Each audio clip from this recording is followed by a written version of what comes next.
चलो उत्कर्ष बताओ, टेलर का कितना प्रिंसिपल था?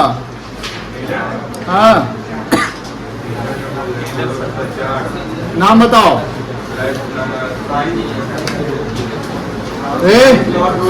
सर हाँ,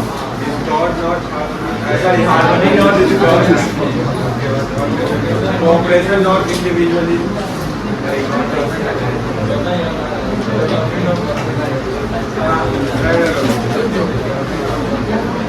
Development of everyone to their max efficiency. Very good. Umang F.W. Taylor का कितना साइंटिफिक टेक्निक ऑफ मैनेजमेंट था? 8। तीन एक्स्ट्रा कहाँ से पढ़ लिया रे? 4। बताइए, 5 था। वो 5 बताओ,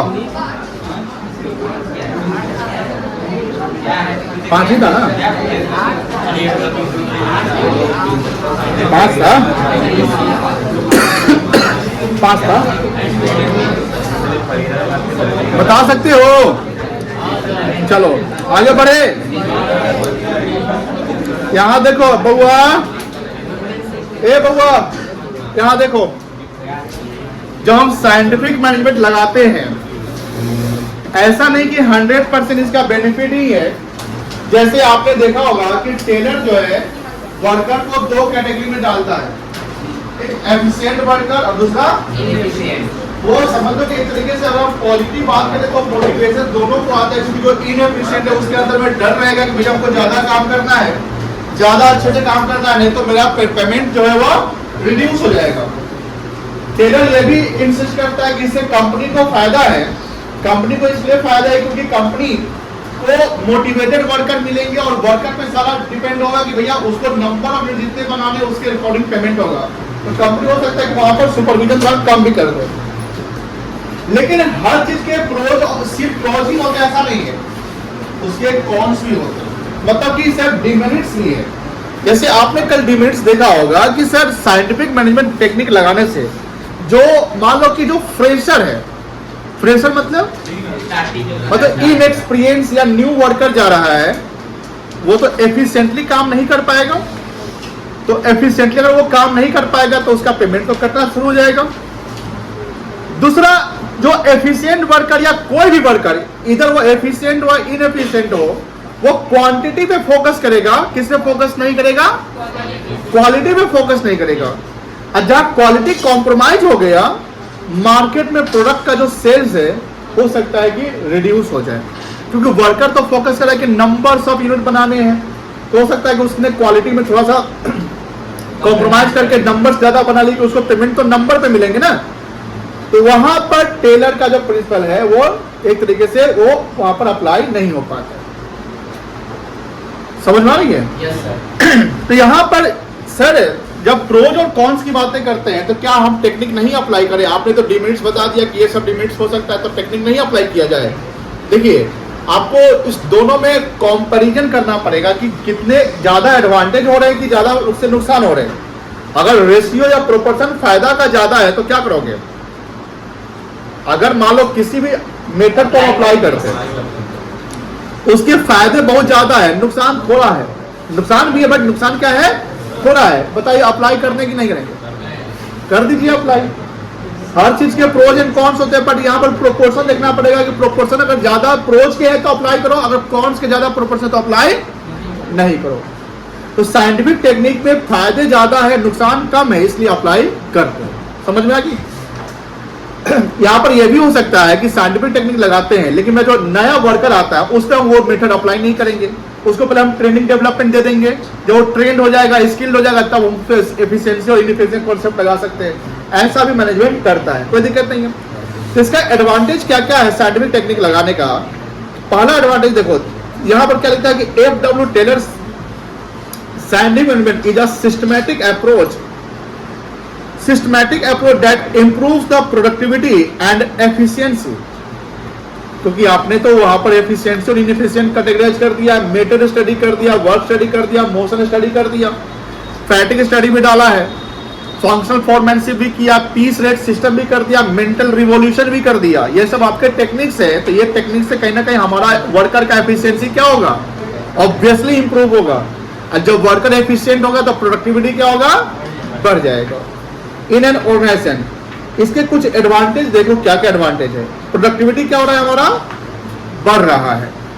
दूसरा कि सर अगर एफिशिएंसी इंप्रूव होगा तो वेस्टेज क्या हो जाएगा, आपका मिनिमाइज हो जाएगा। तो वेस्टेज हमारा कम जाएगा। जीरो नहीं हो सकता, कभी कहीं भी हम जीरो नहीं कर सकते हैं कि रिस्क हमेशा जीरो कर सकते हो या अनसर्टेनिटी जीरो, ऐसा नहीं हो सकता है। बट उसको आप मिनिमम पे ला सकते हो। नेक्स्ट है कि lower cost of production. Cost of production का मतलब हो गया कि जो सामान बनाने की लागत। कॉस्ट ऑफ प्रोडक्शन में बहुत सारे एलिमेंट्स होते हैं, जिसमें पहला एलिमेंट्स होता है रॉ मटेरियल्स। अगर रॉ मटेरियल का वेस्टेज अगर आप कम कर दोगे तो ऑब्वियस बात है कि मटेरियल कॉस्ट कम जाएगा। वर्कर को आप पेमेंट करो एफिशिएंसी और इनएफिशिएंसी के बेसिस पे, तो ऑब्वियस बात है कि ज्यादा बनाएगा तो उसको पेमेंट ज्यादा मिलेगा, कम बनाएगा तो पेमेंट है तो लेबर पेमेंट भी तो मिनिमम हो जाएगा उसका। जब एफिशिएंट वर्कर काम कर रहा है तो एक्स्ट्रा खर्चा मेरा जो हो रहा है वो नहीं हो रहा है। तो जब हम एक्सपेंडिचर को रिड्यूस या कम कर लेंगे तो प्रोडक्शन कॉस्ट क्या हो जाएगा, हमारा कम जाएगा। जब प्रोडक्शन कॉस्ट कम जाएगा तो मार्केट में प्राइस भी क्या होंगे, उसके कम होंगे। मार्केट में प्राइस कम होगा तो प्राइस कस्टमर के लिए क्या होगा, अफोर्डेबल हो जाएगा। जब वो अफोर्डेबल हो गया तो सेल क्या हो जाएगा, आपका ज्यादा हो जाएगा, कोई दिक्कत नहीं है। फोर्थ क्या है, हायर वेजेज फॉर वर्कर्स। यहां पर ये वर्ड पढ़िए, the differential piece wage system rewards efficient worker with better wages. जैसे हमने बोनस का बात किया था, याद है? Yes sir. इस पे हम एक आपको प्रैक्टिकल समझाते हैं कॉन्सेप्ट।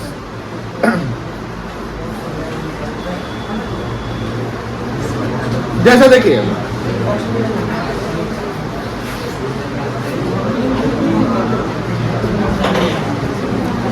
यहां मान लो मिस्टर ए है,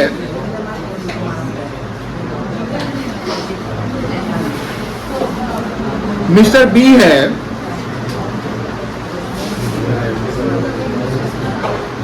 मिस्टर सी है। ध्यान रखिएगा,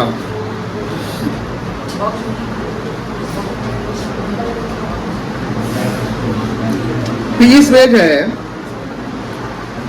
10 पर यूनिट, मतलब एक यूनिट बनाने पे कितना रुपया मिलेगा, 10। और स्टैंडर्ड यूनिट सेट किया गया है 50 पर डे। कितना बना है, सॉरी 50 यूनिट लिख देते हैं।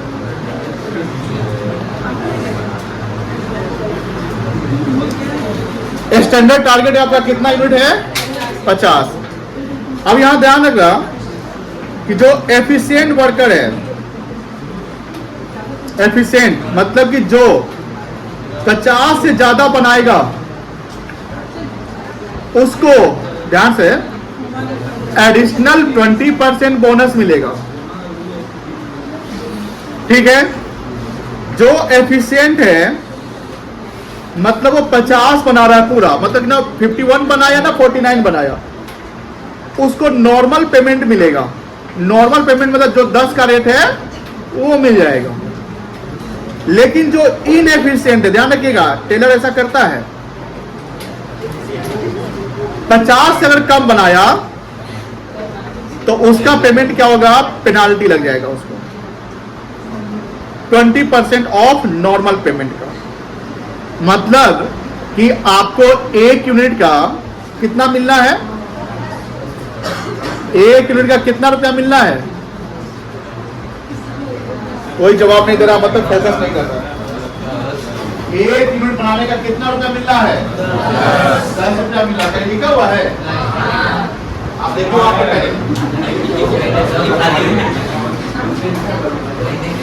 फोकस पढ़ना नहीं है। तो अब बात तो किया गया है, 3 कैटेगरी किया गया। आपको स्टैंडर्ड टारगेट सेटअप कर दिया गया।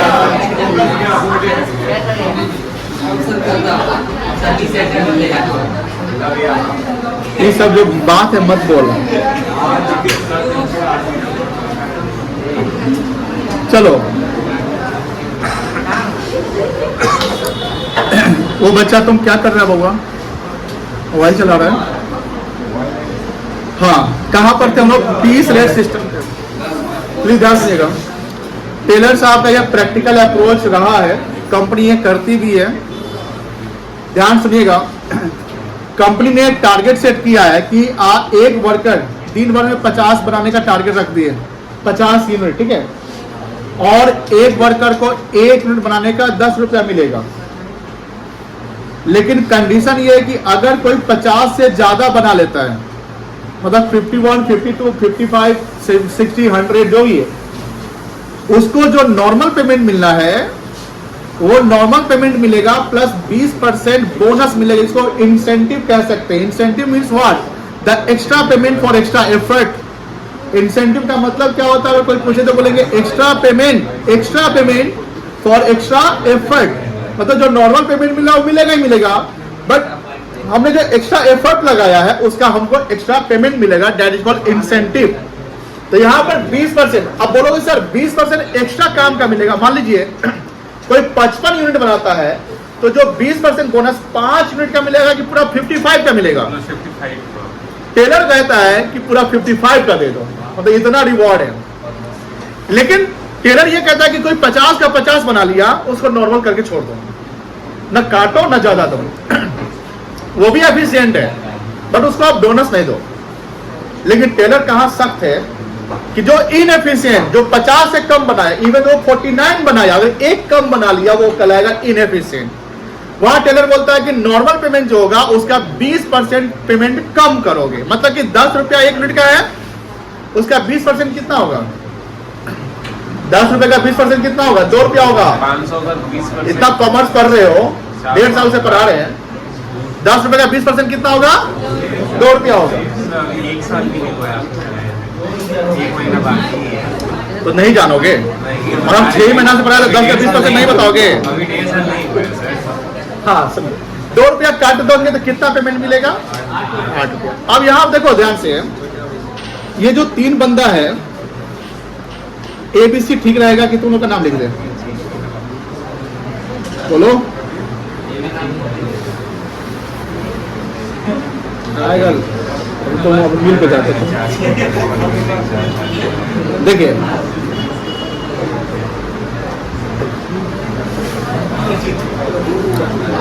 स्टैंडर्ड यूनिट कितना है?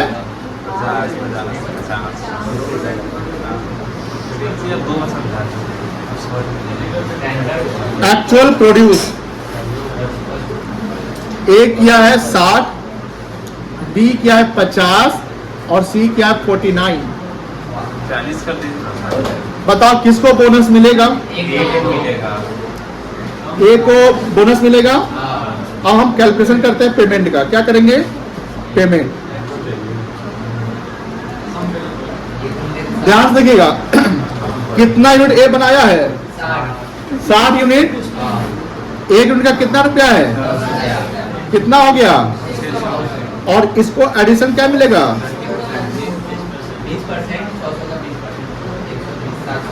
बोनस 600 का कितना आएगा? 120। टोटल कितना हो गया? 720। बी का चेक करो, बी कितना बनाया है? जिसको पूरा 500 मिल जाएगा। ए और बी में कंपैरिजन करिएगा। ए और बी में कितने यूनिट का डिफरेंस है? 10 यूनिट का। अगर आप रेट से चलोगे तो 100 रुपए का डिफरेंस होना चाहिए। 10 यूनिट कम बनाया कोई या 10 रुपए ज्यादा बनाया तो 100 का डिफरेंस, क्योंकि 10 रुपए पर यूनिट है। लेकिन आप वैल्यू अमाउंट यानी पेमेंट पे फोकस कर रहे हो तो पेमेंट में कितने का डिफरेंस लग रहा है? 220 लग रहा है।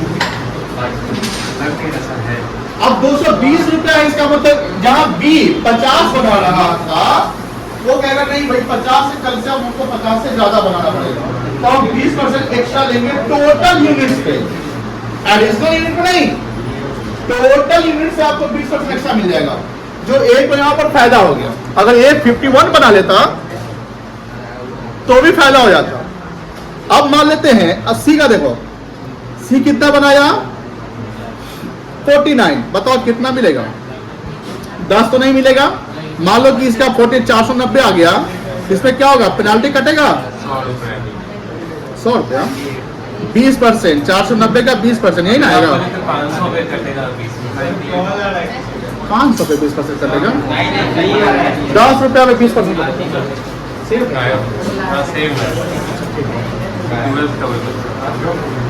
हाँ अभी कितना आएगा? 90। ये समझ में 98 कितना होगा ये वैल्यू? माइनस में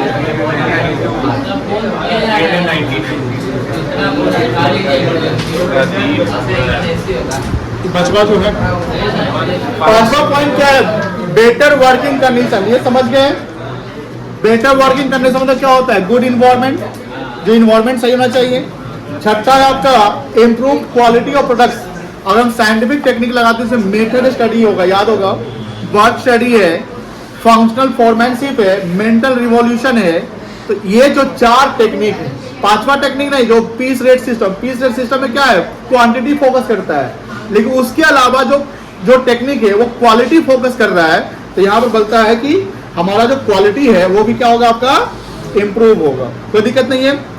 छठा है इनकरेज स्पेशलाइजेशन। स्पेशल समझ रहे हो ना? इसमें फंक्शनल फॉर्मेनशिप आ जाएगा।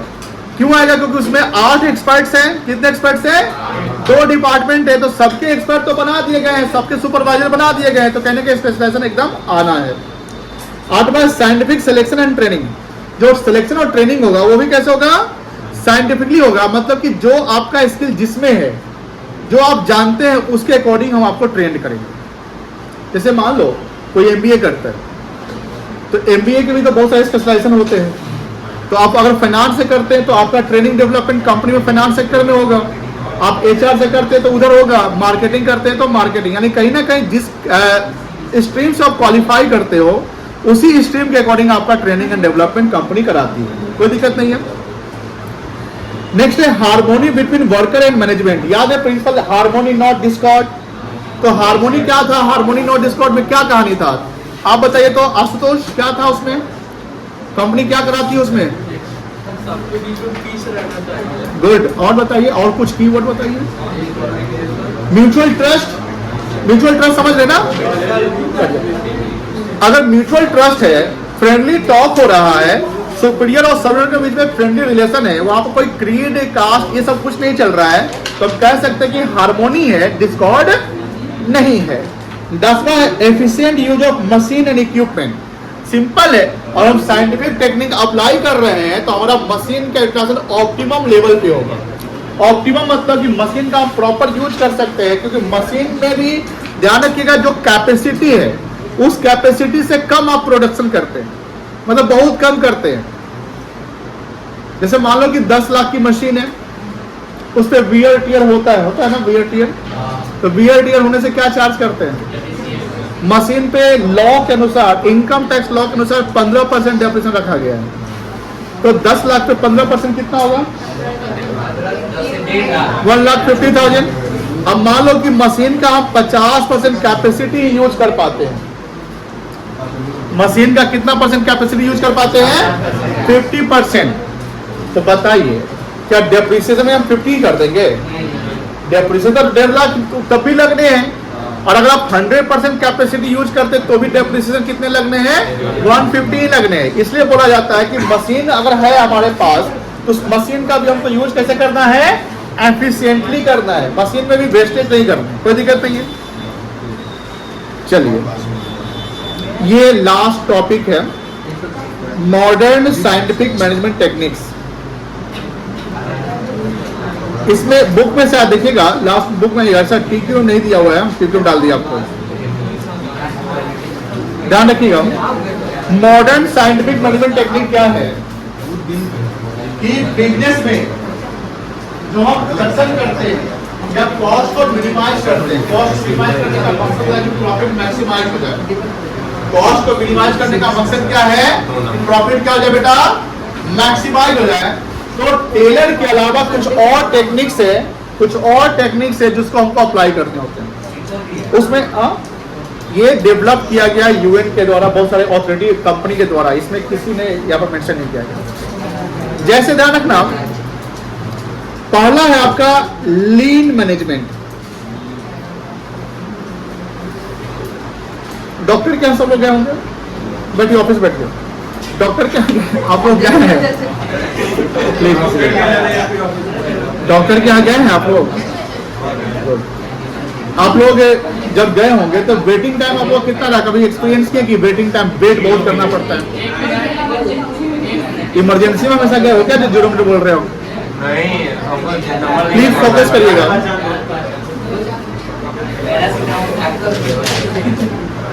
पढ़ाई करिए। हम बोल रहे हैं आपसे, सवाल है मेरा कि क्या आप लोग डॉक्टर के यहाँ गए? आप में से किसी ने वेट बहुत ज्यादा मतलब वेटिंग टाइम का एक्सपीरियंस किया कि हमको डॉक्टर के यहाँ जाने के बाद हमको बहुत ज्यादा वेट करना पड़ता है? आप नहीं किए, काहे नहीं किए आप एक्सपीरियंस? हाँ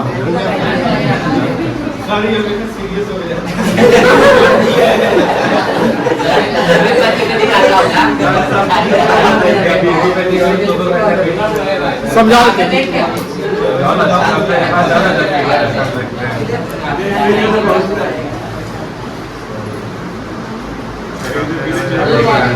उत्कर्ष सुनिए ध्यान से। जैसे एक कोई फेमस डॉक्टर है, मतलब सुनिएगा सिर्फ, अब आप हमको बीच में उसमें आप टोकिएगा नहीं। उसके यहाँ डेली मान लो 100 पेशेंट जो है आते हैं नंबर लगाने। उनका जो मतलब कि जो सिटिंग टाइम है डॉक्टर का, वो सुबह मान लीजिए कि 10 बजे से लेकर दोपहर के 2 बजे तक है, 4 घंटा वो डॉक्टर बैठता है। अब जैसे नंबर लगाने जाता है, पुर्जा कटना होता है सब। अब सपोज करिए कि कोई 10 बजे से पहले सुबह में जैसे मान लो कि 8, साढ़े 8, 9 बजे गया कुछ नंबर लगवाने, तो जो पहले जाएगा उसका नंबर 1 आएगा, जो दूसरा जाएगा उसका 2 आएगा, कोई 100 भी तो हो सकता है।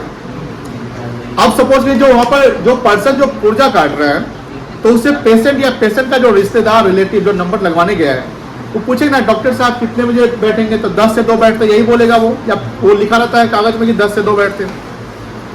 क्या वो जो नंबर लिखने वाला है सभी पेशेंट को या पेशेंट के रिश्तेदार जो आते हैं, जो 100वां नंबर है और जो पहला नंबर है, सबको ये बोल देगा कि 10 बजे आ जाइए? अगर सबको बोल देता है 10 बजे आ जाइए, तो पहला वाला का तो 10 बजे तो हो जाएगा, दूसरे वाले का भी 10 बजे के आसपास हो जाएगा, 10 तक मान लो कि हो जाएगा 10 बजे के आसपास। लेकिन जैसे जैसे आप नंबर बढ़ते चला जाएगा, यानी जो 100 जिसका 100वां नंबर है और वो 10 बजे आ गया, बताइए वो तो 100 के बाद 99 के बाद आएगा ना। हो सकता है उसका वेट करते करते 2 बज जाए।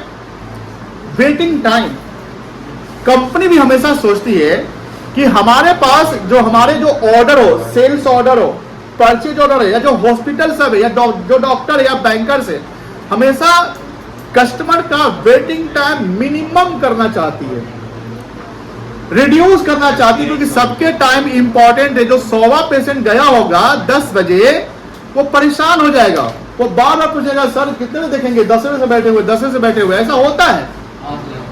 तो ऐसा होगा तो वो बोलेगा भैया आप रुकिए ना, अभी तो आपके पीछे 70 को है, 50 को है, 60 को है, आपका 2 बजे नंबर आएगा। हो सकता है पेशेंट या पेशेंट का रिश्तेदार गुस्सा हो जाए कि भैया आपको जब पता था कि मेरा 100वां नंबर है, तो आप हमको 1:30 बजे बुलाते, 1 बजे बुलाते, आपको तो इतना एक्सपीरियंस होगा ना, क्योंकि आप तो डेली काम यही करते हैं। ऐसा तो कि 100वां नंबर तो मेरा 10 बजे ही नंबर आएगा। मेरी बात समझ में ना? तो लीन जो सिस्टम होता है, लीन जो अभी हमारा टॉपिक है, लीन में कहता है कि हम अपने कस्टमर का किसी भी चीज का वेटिंग टाइम रिड्यूस करते हैं। अगर आप वेटिंग टाइम रिड्यूस नहीं करते, यानी कोई क्लाइंट आया, कोई कस्टमर आया, वो आधे घंटे 1 घंटे से बैठा हुआ है, आज का समय ना फास्ट टाइम चलता है, हर चीज में क्या ना आपको जल्दी से रिजल्ट चाहिए, कोई भी चीज का रिजल्ट क्या चाहिए, एकदम तुरंत चाहिए। आप वेट करना आपको भी पसंद नहीं करते हैं? बोलिए नहीं करते। जैसे टाइम होता है बस सीधे बैंक पकड़ लेते हैं, क्या सब लोग। तो यहाँ पर ध्यान रखिएगा, वेट करना कोई नहीं चाहता है। तो लीड सिस्टम क्या कहता है कि हमने वेटिंग टाइम को क्या कर दे, मिनिमम कर दे, कोई दिक्कत नहीं है।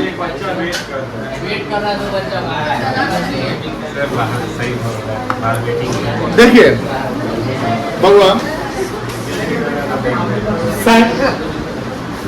scientific management introduced by F.W. Taylor has evolved the modern technology and management practices. Today, organizations use modern scientific management technique to improve the efficiency. यानी उसके अलावा कुछ और टेक्निक अप्लाई किया जाता है, जिससे पहला है लीन मैनेजमेंट। बहुआ ध्यान से, वो फ्रिज के पास फैन है, फ्रिज के पास फैन है, चला लीजिएगा। फोकस देखो ध्यान से, फोकस ऑन एलिमिनेटिंग, एलिमिनेट मतलब क्या होता है? द वेस्ट, किसको एलिमिनेट करिए? वही जो वेटिंग टाइम हो गया आपका, वेस्टेज मटेरियल का, लेबर का, हर चीज को क्या जो वेस्टेज हो रहा है, लेबर जो आइडल पड़ा हुआ है, आइडल लेबर समझते हैं? आइडल लेबर जो पड़े रहना मतलब उसको कोई काम नहीं है, बस वो बैठा हुआ है किसी चीज का इंतजार कर रहा है, मशीन चालू होने का, मशीन खराब हो गया वो बैठा हुआ है, उसको क्या बोलते हैं? आइडल। आइडल मतलब पड़े रहना, आइडल मतलब क्या हुआ? पड़े रहना बिना काम, ठीक है ना? तो इस सब को क्या करना है? आपको कम कर देना है, ठीक है? while maintaining the high quality, इससे हमारा क्या होगा? क्वालिटी मेंटेन होगा, कॉस्ट क्या हो जाएगा आपका? मिनिमम होगा। चलिए सिक्स सिग्मा सबसे पहले कौन कंपनी लाया था? मोटोरोला। मोटोरोला का पहले, अब तो थोड़ा उसका फोन कम चलता है, पहले बहुत अच्छा चलता था। मोटो जी है ना, मोटो जी।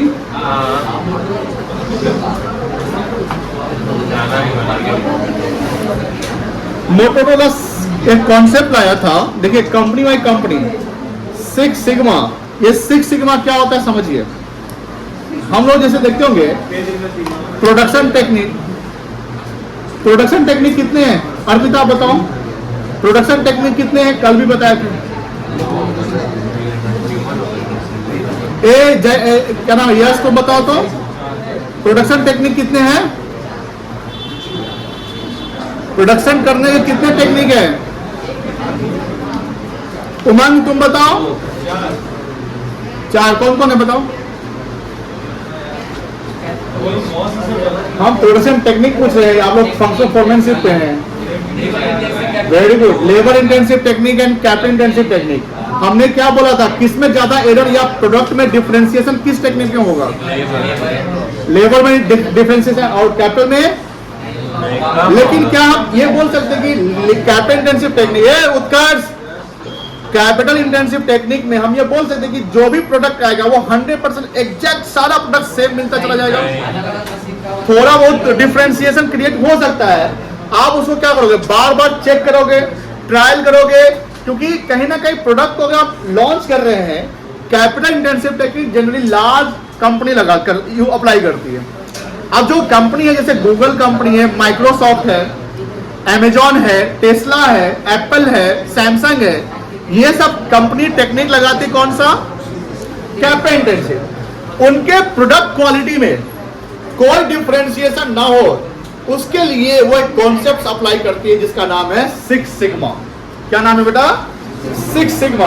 तो सिक्स सिग्मा जनरली क्वालिटी पे हम फोकस कर रहे हैं, जहां पर प्रोडक्ट की क्वालिटी 99.619% एक्यूरेट होना चाहिए। आप कभी भी 100% नहीं जा सकते। कभी कभी सुने होंगे कि सैमसंग का कोई फोन था, वो फोन पॉकेट में रख के ब्लास्ट हो गया। वन प्लस का भी हुआ था। क्या वन प्लस का सारा वो जो जिस मॉडल का रहा होगा, जो मतलब क्या बोलते हैं उसको, मॉडल बोलते हैं ना, सारा फोन तो ब्लास्ट नहीं किया, बट एक का दूसरा मॉडल तो ब्लास्ट कर गया। आपको कोई देखते हो किसी कार में भी डिफॉल्ट आ जाता है। तो ये देखो ध्यान से, कंपनी सिक्स सिग्मा पहली बार मोटोरोला अप्लाई की थी, इसका मतलब ये नहीं कि अभी भी मोटोरोला ही फॉलो करती है, ये सिक्स सिग्मा सब फॉलो करता है। इसके बावजूद भी जैसे मतलब कि 10 लाख प्रोडक्ट बनेगा, तो हम ये मानना है हमें कि 10 लाख में एक प्रोडक्ट में डिफरेंशिएशन हो जाए, लेकिन 100 में एक नहीं हो सकते। 99.99999% आपका एक्यूरेसी लेवल होना चाहिए, ये सिक्स सिग्मा कहता है। पढ़ो सिक्स सिग्मा क्या लिखा हुआ है, ये सब पढ़ो तो जल्दी पढ़ो तो चले इसके ऊपर।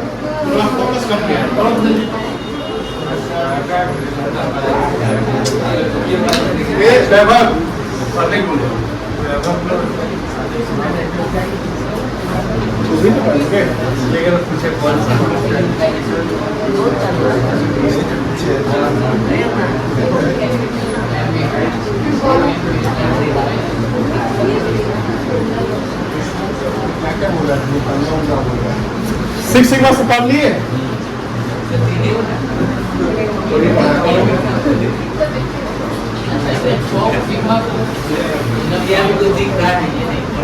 6 पॉइंट नहीं होता है, इसमें कॉन्सेप्ट है। कहाँ पे है?